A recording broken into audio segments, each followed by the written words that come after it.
নমস্কাৰ। এই মুহূৰ্তত ৰাজ্যবাসীৰ বাবে ওলাই আহিছে ৰাতিপুৱাৰ কেইবাটাও গুৰুত্বপূৰ্ণ খবৰ। আজি হৈছে 14 মে 2026। অসমৰ লগতে ভাৰতৰ বিভিন্ন প্ৰান্তৰ পৰা এই খবৰসমূহ যুগুত কৰা হৈছে আৰু এনেকুৱা ধৰণৰ ভিডিঅ'সমূহ নিতৌ চাবলৈ ভিডিঅ'টোত লাইক কৰি শ্বেয়াৰ কৰি দিয়ক। প্ৰথমটো খবৰ, ৰাজ্যত সম্পূৰ্ণৰূপে বন্ধ হ'ব লিভ ইন ৰিলেশ্যনশ্বিপ। এতিয়াৰ পৰা বিয়াৰ পূৰ্বে কোনো যুৱক যুৱতীয়ে একেলগে থাকিব নোৱাৰিব। লগতে ৰাজ্যত শীঘ্ৰেই ওলাব 2 লাখ চৰকাৰী চাকৰি ল'বলৈ সাজু হওক শিক্ষিত নিবনুৱা যুৱক যুৱতী। এইদৰে হিমন্ত চৰকাৰৰ দ্বিতীয় কাৰ্যকালৰ প্ৰথমটো কেবিনেট বৈঠকত ৰাজ্যবাসীৰ বাবে লোৱা হৈছে 7টাকৈ বৃহৎ সিদ্ধান্ত। কেবিনেট বৈঠকৰ অন্তত বৃহৎ ঘোষণা মুখ্যমন্ত্ৰী হিমন্ত বিশ্ব শৰ্মাৰ।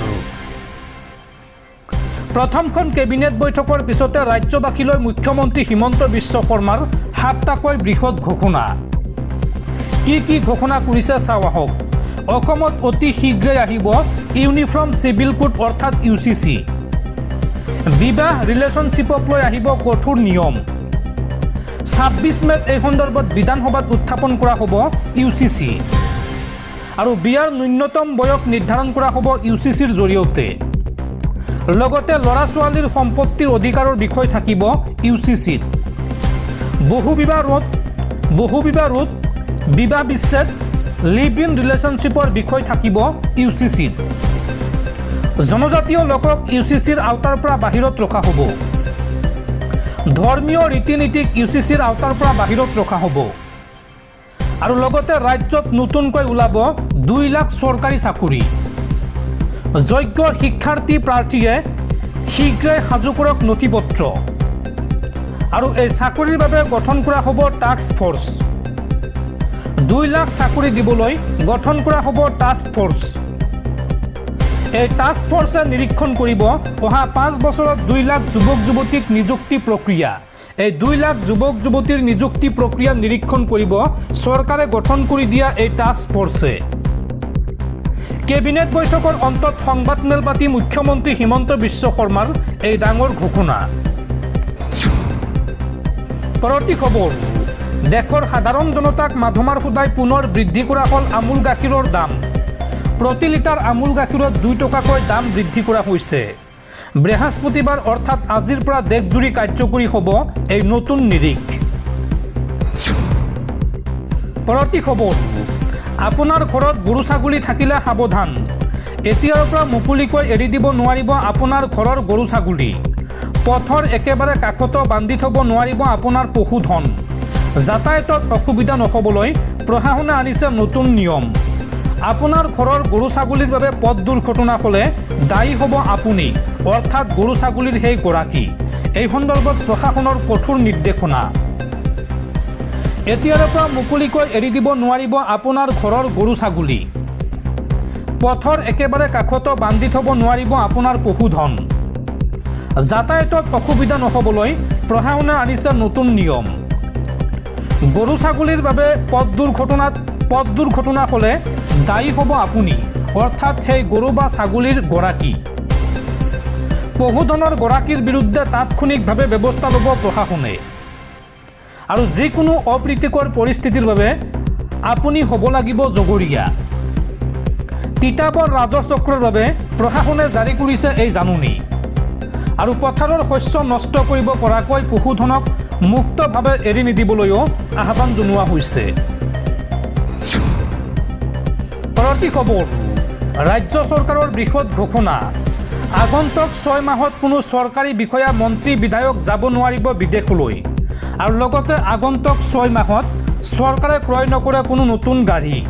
প্ৰধানমন্ত্ৰী মোদীৰ পৰামৰ্শৰ পিছতে ব্যয় সংকোচনক লৈ হিমন্ত বিশ্ব শৰ্মা চৰকাৰৰ একশ্যন আৰম্ভ। প্ৰধানমন্ত্ৰী মোদীৰ পৰামৰ্শৰ পিছতে কঠোৰ হিমন্ত বিশ্ব শৰ্মাৰ চৰকাৰ। প্ৰধানমন্ত্ৰী মোদীৰ পৰামৰ্শৰ প্ৰতি লক্ষ্য ৰাখি ৰাজ্য চৰকাৰৰ ডাঙৰ সিদ্ধান্ত। অহা 6 মাহত কোনো চৰকাৰী বিষয়া যাব নোৱাৰিব বিদেশলৈ যাব নোৱাৰিব কোনো মন্ত্ৰী বিধায়কো। নিজা হওক বা চৰকাৰী খৰচত যাব নোৱাৰিব বিদেশলৈ। অহা 6 মাহলৈকে কোনো নতুন গাড়ী ক্ৰয় নকৰে অসম চৰকাৰে। নতুন মন্ত্ৰীও চলিব লাগিব পুৰণি গাড়ীৰে।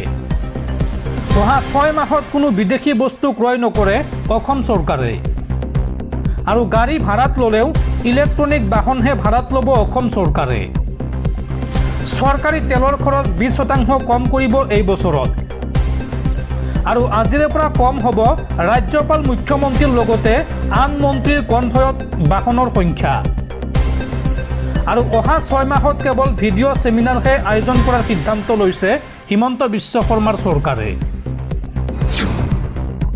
পৰৱৰ্তী খবৰ গুৱাহাটীত উপস্থিত RSS প্ৰধান মোহন ভাগৱত তিনিদিনীয়া ভ্ৰমণসূচীৰে অসমলৈ আহিছে RSS প্ৰধান মোহন ভাগৱত আৰু বৰঝাৰ বিমানবন্দৰৰ পৰা পুনে পুনে সজাই লৈ ৰাওনা হয় RSS প্ৰধান মোহন ভাগৱত পৰৱৰ্তী খবৰ পুনৰ আগন্তুক 5 বছৰৰ বাবে দেৱজিৎ শইকীয়াক ৰাজ্য চৰকাৰৰ মহাধিবক্তা হিচাপে নিযুক্তি কেবিনেট বৈঠকৰ অন্তত মুখ্যমন্ত্ৰী হিমন্ত বিশ্ব শৰ্মাৰ সংবাদমেলত এই ঘোষণা পৰৱৰ্তী খবৰ ৰাজপথৰ পৰাই জব্দ হ'ব আপোনাৰ বাহন কিয়নো অসমত সম্পূৰ্ণৰূপে বন্ধ হ'ব 15 পৰা 20 বছৰীয়া পুৰণি পেট্ৰল আৰু ডিজেল চালিত গাড়ী যদি আপোনাৰ ঘৰত 15 বা 20 বছৰীয়া পুৰণি গাড়ী আছে তেন্তে সাৱধান ৰাজপথৰ পৰাই জব্দ হ'ব পাৰে আপোনাৰ বাহনখন আজিৰে পৰা অসমৰ ৰাজপথত নচলিব 15 বছৰ পুৰণি বাহন হিমন্ত বিশ্ব শৰ্মা চৰকাৰৰ প্ৰথমখন কেবিনেটতে এই বৃহৎ সিদ্ধান্ত গ্ৰহণ কৰা হৈছে পৰৱৰ্তী খবৰ দেশ কঁপাই যোৱা নীট পৰীক্ষাৰ প্ৰশ্নকাকত ফাদিলক লৈ ভয়ংকৰ তথ্য নীট পৰীক্ষাৰ পূৰ্বে বিজেপি নেতাই পুত্ৰৰ বাবে 30 লাখ টকাত ক্ৰয় কৰিছিল প্ৰশ্নকাকত আৰু এই সন্দৰ্ভত ৰাজস্থানৰ স্পেচিয়েল দলে গ্ৰেপ্তাৰ কৰিলে বিজেপিৰ সক্ৰিয় কৰ্মকৰ্তাক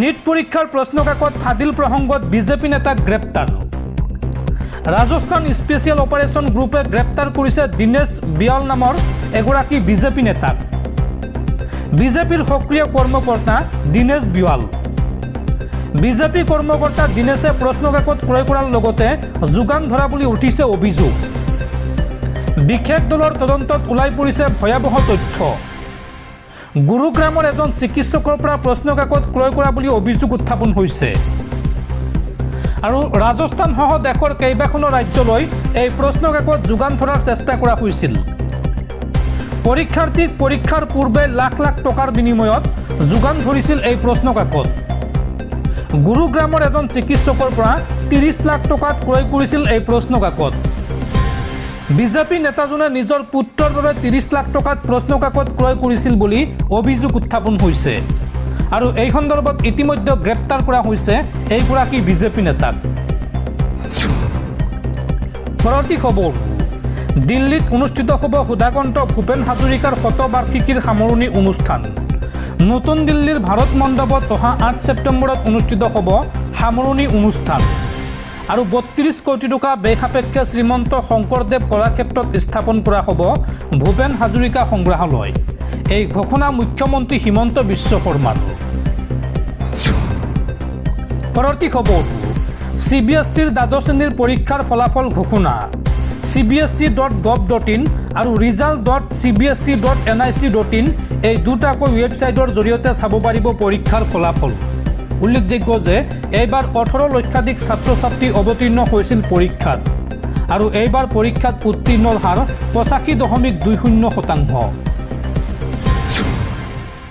পৰৱৰ্তী খবৰ ৰাজ্য চৰকাৰৰ ভুলৰ বাবে হাৰি গ'ল 8 গৰাকী এছিয়াছ বিষয়া ৰাজ্য জোকাৰি যোৱা APSC কেলেংকাৰীক লৈ ডাঙৰ খবৰ উচ্চ ন্যায়ালয়ৰ 1 এপ্ৰিলৰ ৰায়ক প্ৰত্যাহ্বান নজনালে চৰকাৰে যাৰ পৰিপ্ৰেক্ষিতত 8 গৰাকী এছিয়াছ বিষয়াৰ বিভাগীয় তদন্ত প্ৰত্যাহাৰ 11 মেত চৰকাৰৰ কৰ্মচাৰী বিভাগে জাৰি কৰিলে এই সন্দৰ্ভত নিৰ্দেশ ত্ৰিদীপ ৰয় আকাশী দুৱাৰা বিক্ৰম আদিত্য বৰাকে ধৰি 8 জনলৈ হকা আদালতৰ ন্যায়াধীশ বিপ্লৱ শৰ্মাৰ প্ৰতিবেদনৰ ভিত্তিত হৈছিল নিলম্বন আৰু আদালতে প্ৰতিবেদন নাকচ কৰি নতুনকৈ তদন্তৰ নিৰ্দেশ দিছিল।